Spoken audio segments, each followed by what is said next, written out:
champions know that with great success comes an even greater burden. Winning the belt means that you are now the top dog. I did my job, I'm sorry. But I don't give a f. I am the champ now. F you. The fact that he chose March, but he didn't choose you, do you view that as he's dodging you? You are a loser, Pedro Carvalho. I don't think he's dodging me. I think he's dodging, yeah, I think he's dodging me, let's be honest. Every fighter in the division will be coming after what you have, looking to make a name off of everything you have worked for. When I'm inside of the cage, I'm just the hunter, and the other side of the cage is the prey. Mark my words, in March, I will shock the world. On this big stage with stakes this high, fighters will be going all in, not just for a chance to punch their ticket to the next round, but to cement their legacy and capture what they believe is theirs. Yeah, I learned my lessons and I kept moving on.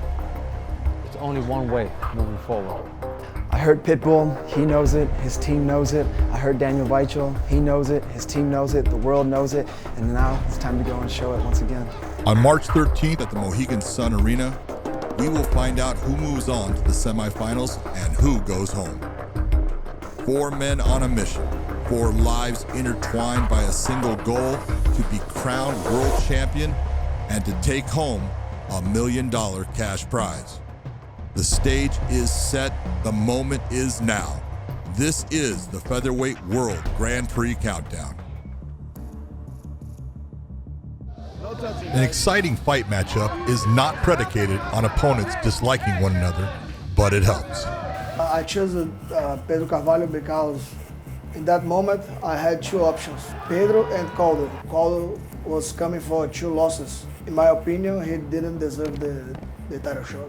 Pedro Carvalho is new blood, he is from SBG, and I want a war against SBG. If he's making their personal or not, I don't know and I don't care. Every fight is personal for me. So he wants my dream. I will defend my life, my belt. He's Brazilian, I'm Portuguese, so this will naturally happen, you know. His Brazilian fans will attack me, my Portuguese fans will attack him. I think just the big difference is the way that I react and the way that he reacts. Portuguese fans are coming to my Instagram and talk shit about my country, Brazil. I'm just defending myself and my country. People said shit from Brazil to me, and not because of that I'm gonna do a post like victimize myself. That's not what a man does, you know. He's trying to make me look the bad guy in this whole thing, that I'm not humble, that I'm cocky, that I'm this and that. They say whatever they want, you know. Who is Pedro Carvalho? I'm giving him the best chance of his life. Fuck him. The thing that excites me the most is PATRICIO Pitbull name, you know, get that name on my trophy record, you know, get his head on my trophy record. That's what I'm looking for, even more than the belt, his name and his head. I like his confidence. I'm gonna break his soul. And me beating Pedro Carvalho is gonna send a message from all SBG. Pitbull is here, the king is coming. Be ready. I think it started on Twitter between Pitbull brothers Leandro Ego and trying to get a fight with James Gallagher. But James Gallagher really never responded to him, so PATRICIO Pitbull and PATRICIO started retweeting what Leandro wrote, and James Gallagher started getting a Twitter beef with the Pitbull brothers. James Gallagher talk shit about me. What the fuck? What's happened? After PATRICIO fought Weichel in Italy, he called out SBG right there on the mic. I want a easy fight one day. Come on, SBG, James Gallagher, his coach is here. These guys are easy to me. You know that. And every time you have the best fight in the world, everyone is calling the best fighter because everyone wants a shot at it. And that's what happened. That's why everyone calls SBG, because we are simply the best. How could they say they're the best? They don't even have a world title. We have 4 world titles training out of here at the Pitbull brothers. They try to build their team name out of cause of SBG. Unfortunately, they picked exactly the wrong person to start that, but hey, that's not my problem. What concerns me there is he picked me. I'm the guy that has been chosen, and because of that, I'm going to become world champion. Something real is coming for you, Pedro Carvalho and all SBG. Everybody from SBG wants to be like Conor McGregor. They walk, they talk, they dress. It's not original. They are all fakes. Sooner or later, you will get what it is, you know, and the whole Pitbull brothers gonna see that they can want it, but when they get it, it's different. If Pitbull brothers against SBG happen, it's going to be a war. There's a bit of an online rivalry now between the Pitbull brothers and SBG, and I think we'll have the European audience interested and the Brazilian audience interested. Of course, the more rivalry, the better. There shouldn't be any debate. But if you want to have a debate, let's do it. Let's get this battle started. SBG versus the Pitbull brothers. Let's get this done. Bring it. He's gonna pay for everything he said.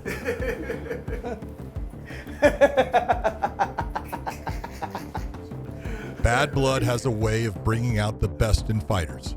It pushes them to a place where there is simply no turning back. My mind was already made up even before this selection show.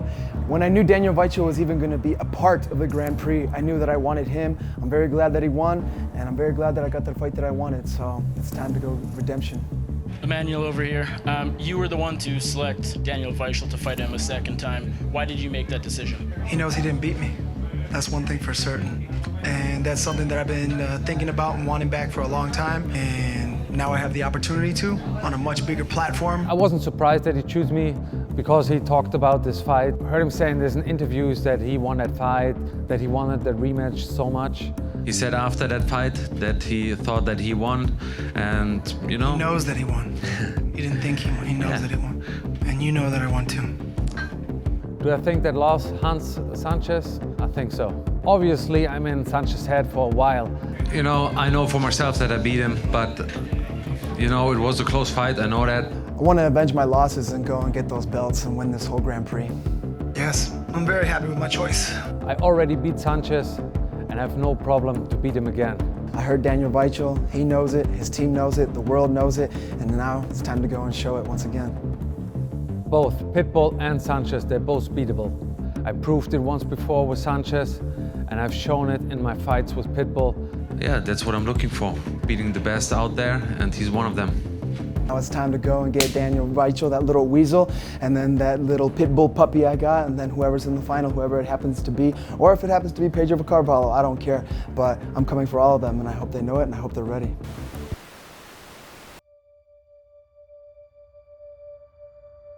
When you're the champ, there's double the pressure. There's always gonna be a target on your back. There's always gonna be a bounty on your head. And all these guys are hunting for that $1 million payday and that strap that Patricio Pitbull has. A lot of guys, and they are hungry, but I am different. Nobody can handle me. All those guys think they can beat me, but always they fall.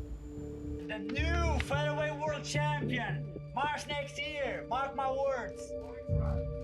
There's a lot of pressure that comes with having the belt, being a world champion. You're on a different platform, you have more eyes on you. You have to be a special person to be able to handle that, and Patricio's done that real well. There's a saying that is synonymous across all competitive sports, that iron sharpens iron. In other words, behind every great fighter is a collection of believers committed to ensuring that their guy remains the best guy. So Patricio is a perfectionist, and the reason he was so mad is because all his practice, they have to measure his heart rate. And he always feels when he is, like if he's close to surpassing it or if he's too low and all that. And he wanted everyone to tell him where his heart rate was so he could pace himself better. But no one was telling him, and he was thinking that was because he was probably above the limit, and they wanted him to continue practice, but it wasn't. It was actually because they didn't want him to keep worrying about that much. Yeah, so he's a perfectionist. We created a monster when it comes down to training every single detail up to your heart rate, you know, his heart rate variability. And yesterday, his heart rate, cardiac rate was like 2 or 3 beats off. And he's complaining to us, and we're complaining to him that we needed more work out of him. He's complaining that we're going past the what's programmed. So, you know, it's just striving for perfection. Everyone has the same goal, and that's to be the greatest fighter on the planet.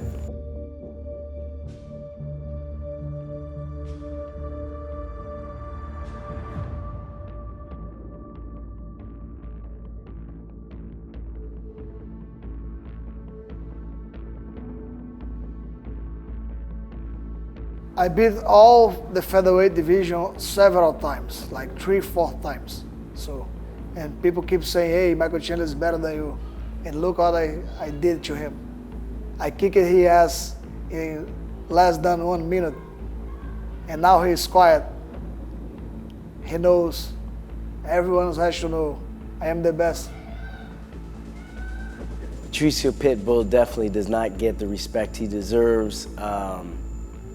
And that comes from the MMA environment that we're living in, and that because there's other promotions, that one promotion is perceived better than the other, and that if you're in this promotion, you can't be as good as someone in another promotion. Well, that's completely false. When you see him train, when you see him does how hard he trains and how much he evolves from fight to fight, there's nobody's doing what he's doing. I believe I am the best fighter in the world because I believe in myself. I am working for that. I want to defend all my belts, the lightweight and the featherweight. I mean, look at what he's doing. He's fighting, going up weight classes, winning another belt, defending it, entering his own tournament, fighting #1 seeds in his own Grand Prix tournament. I mean, he's doing what it takes to be a true champion. He's defending his belt. He's defending his throne. I have a rule. Don't take the belt out. I don't want to see my belt. I don't want to see my belt. Only in the cage. Off in a distant land, there is a buzz that echoes from the mountains of Portugal to the grassy shores of Ireland. It's here that stories are being told of a young Portuguese fighter who left his home in order to hunt a dream. That dream to one day become a champion. 24-year-old Pedro Carvalho finds himself with the rarest of opportunities, the chance to prove that his words aren't just words, but recipes for action. He will be putting his skills and talent to the test as he takes on one of the greatest to have ever entered the cage, PATRICIO Pitbull. Back in 16, things were not that good, you know, like I just had my second straight loss. There was nothing really happened, and I wanted to pursue my dreams. I wanted to be the best. So me and my girlfriend decided we have to move. And he came over here, nowhere to live. He got a one-way ticket, comes here, and then starts to train in Ireland. During Conor's kind of rise when he was heading towards the belt, the gym got quite a lot of media coverage. And it wasn't unusual for me to come into the gym and there was another guy there with his suitcases from somewhere in Europe and saying, I'm going to be the next best thing. The first time I saw Pedro, he used to hang around outside the ring every couple of weeks looking for me to do a bit of pad work with him. But I wasn't interested because he was only a young lad coming in here. He got 5 minutes off me one day. And then the next day he was back again looking for another 5 minutes. And then I gradually brought me in. I noticed one thing about Pedro. Once you teach him one thing once, you don't have to teach him it again. John gave me the call in April 18, you know, to get my first fight on Bellator. A one-fight deal, but that's all I need, one fight deal. I just need the one fight. 3 years later, and I'm getting ready for fighting for a world belt, you know. This is not like something that happened randomly. This is meant to be. Training under the watchful eye of John Kavanagh and boxing coach David Jones, a 24-year-old Carvalho gets to work alongside some of MMA's most talented collection of fighters. It is undeniable that something special is being forged here. And on March 13th at Bellator 241, the entire team will put their strategies to the test in front of millions. The work we do in the gym is almost comparable to an artist in the studio, working on a bunch of different canvases, working on different painting techniques, and then finally they get to put on their show, their art gallery show, whatever you want to call it. And for us, that's Saturday night. That's when we get to unveil the work we've been doing behind the scenes. And certainly for PEDRO, we have a few new looks, a few new pictures to show. So I'm looking forward to his display. Obviously, we study the fighter. You have to study the fighter. And then, obviously, before we start the game of chess, you understand the moves you're going to make, and then that's the way you play. And you see who wins. The main thing is I'm going to make Patricio work, and that's the thing that he hates the most. He doesn't put effort just to put. He's a smart guy, you know, but when you have a guy in front of you that makes you work every single second of the fight, you start to play on his own rhythm. And when you start to play on his own rhythm, you start to guess. And then he's gonna show me the finish, and I'm just gonna pick him apart and get the win. That's as simple as that. One of the things I spotted early on in his approach to training was this incredible self-belief. You'll see him at the end of almost every session. He's jumping on top of the cage to let everybody know he's going to be the next best thing. So that self-belief is huge. Yeah, PEDRO is looking incredible. We train together all the time. You know, we spar, we do boxing classes together. You know, we always do back sessions side by side in order to push each other on. And he's an absolute animal. You know, the toughest guy I met. Cardio absolutely incredible and very, very skillful guy. When you have all those combined together, you get PEDRO, the killing machine from Portugal. And you, PEDRO Carvalho, the champ. I'm not here to win, I'm here to prove that I'm the best. And the best win is not enough. I must dominate him, I will dominate him. But my path is only get started, you know. My true path will start March 13. March 13, people will see what I'm talking about. For some of the newer fighters, participating in the Grand Prix is an opportunity to finally contest for gold, while for others, it's a chance to right a wrong. Daniel Weichel, a 51-fight veteran, is one of those fighters who is hunting for his chance at redemption. I think our sport is very unforgiving. One little mistake can cost you the victory. I experienced that, I think, twice. To me, there's no other way than getting back up, getting back at it, and working my way back to the top.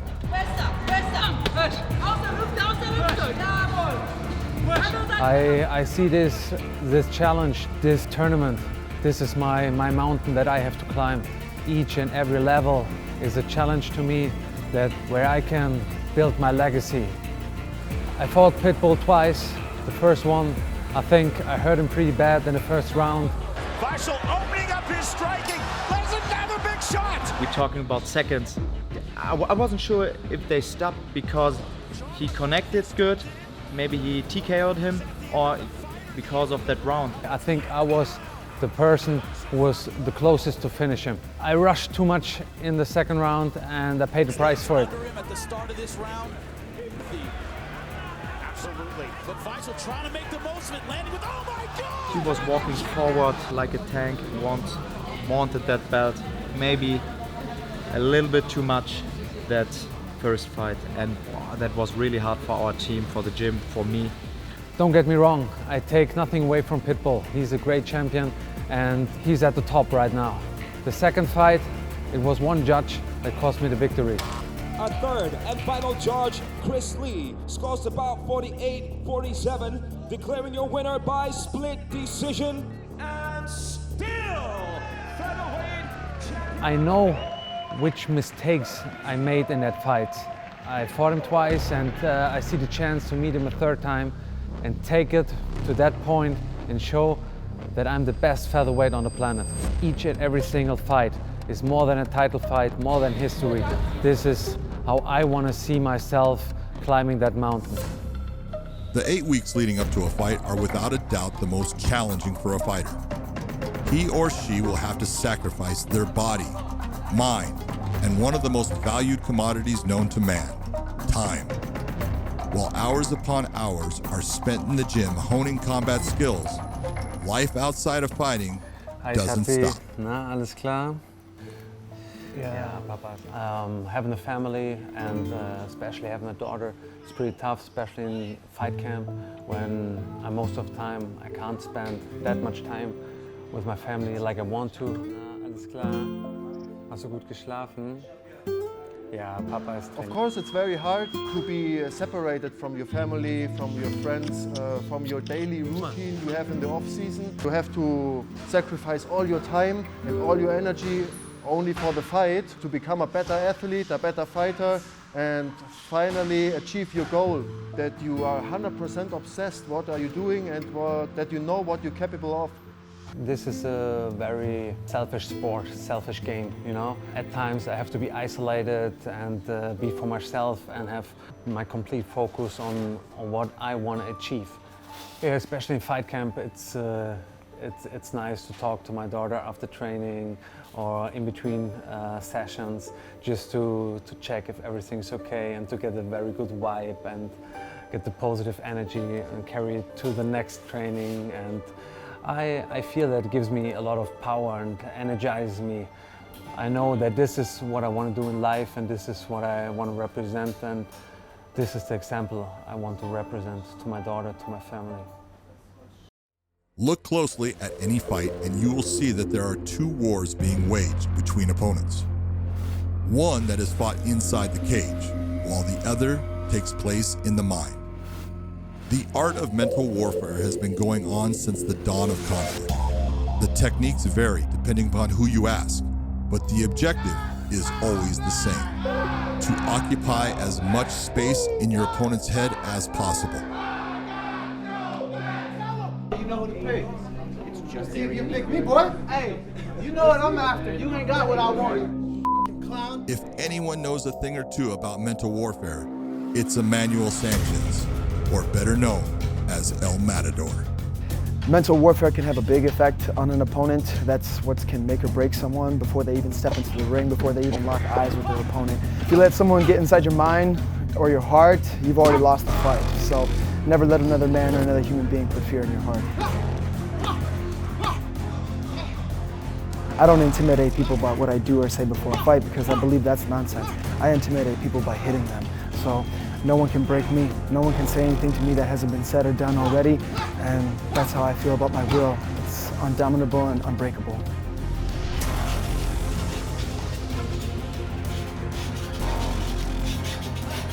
When it all boils down to it, the bull is strong, but the matador is smarter.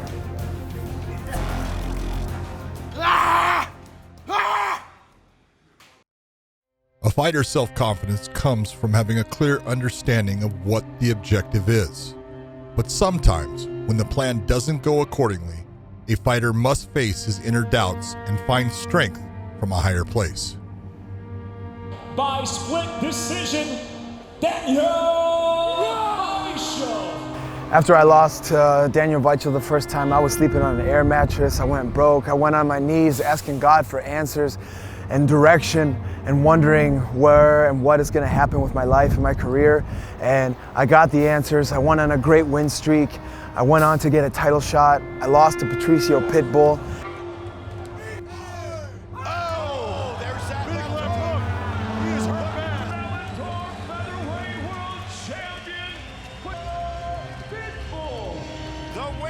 You know, tough loss to Pitbull.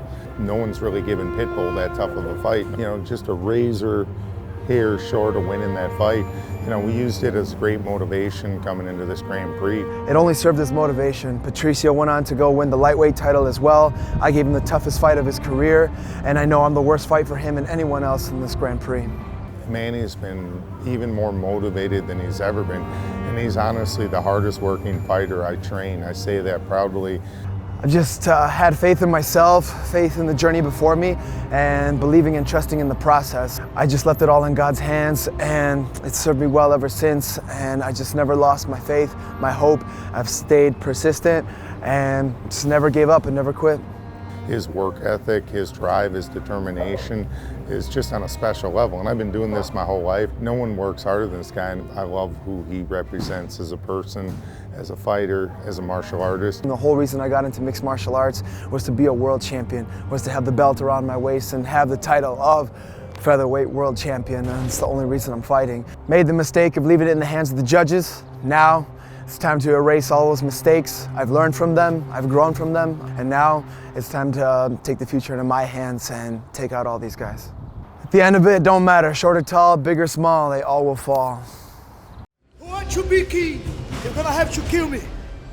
On March 13th at Bellator 241, the Featherweight World Grand Prix quarterfinals concludes. Each of the remaining 4 fighters will be looking to punch their ticket to the next round. Scores will be settled and fortunes will be changed as the 2 winners get one step closer to glory, $1 million payday, and the right to be crowned the Bellator World Featherweight Grand Prix champion. And you can catch it live, exclusively on DAZN.